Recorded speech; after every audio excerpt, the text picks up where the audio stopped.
Assalaamu calaykum, maalin wanaagsan, habeen wanaagsan. Meesha aad joogtaanba waan idinku soo salaamayaa kulligiin.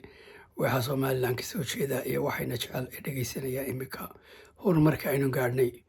Waxaan doonayaa inaan idinka dhaadhiciyo si aad u yar. Meel kastaad ku arkaysaan imika wararka waxaa ku jira Somaliland oo lagu soo musaafirinayo Falastiiniinta. oo ciwaan kasta ku qoran Somaliland oo lagu arrintan waxa weeyaan marka ma ogtahay ay weeska soma degani halkan anigu weeska oo in badan maan deganaan jirin marka ay doonayaan wax weyn inay bedelaan waxay soo marayaan miidiyaha la soo maraya magaca waxa ay doonayaan inay bedelayaan waxa weyn ay bedelayaan marka Somaliland tan lagu soo qorayo ciwaanada adduunka meel kasta lagu qorayo Somaliland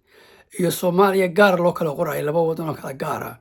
waxa weeyaan itiraafkii way hordhiciisi weeye marka waxba ha ka fakirin qofna inuu keenayo Falastiiniinta dadka masaakiinta ah ee laga soo kaxaynay wadankooda ma dhici karto meel fog ayayna ku naalaa bad baa inoo dhaxaysa wadankeena waa wadan yar weli waa la ogyahay inaanay impossible ahayn arrintan aan ahayn possible ahayn managu jeedaa kowda marka waxa aad la marinayo maaragtay miidiyaha magaceeni baa la marinayaa miidiyaha Somaliland baa laga dhaadhicinayaa adduunka oo dhan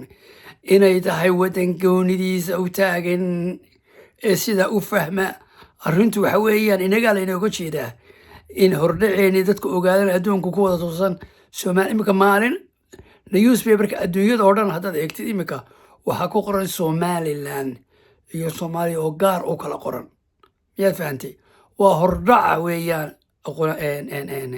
aqoonsigii Somaliland taa ku farxa wassalaamu calaykum intii badnayd ee subscribe ku samaysayna aad iyo aad baad u mahadsantihiin intii kale aan samayna walaal sameeya ila dagaalama wadankeeni ixtiraafka wax yar baa ka harsan alxamdulilaahi rabbil caalamiin hala diyaar garoobo salaamu calaykum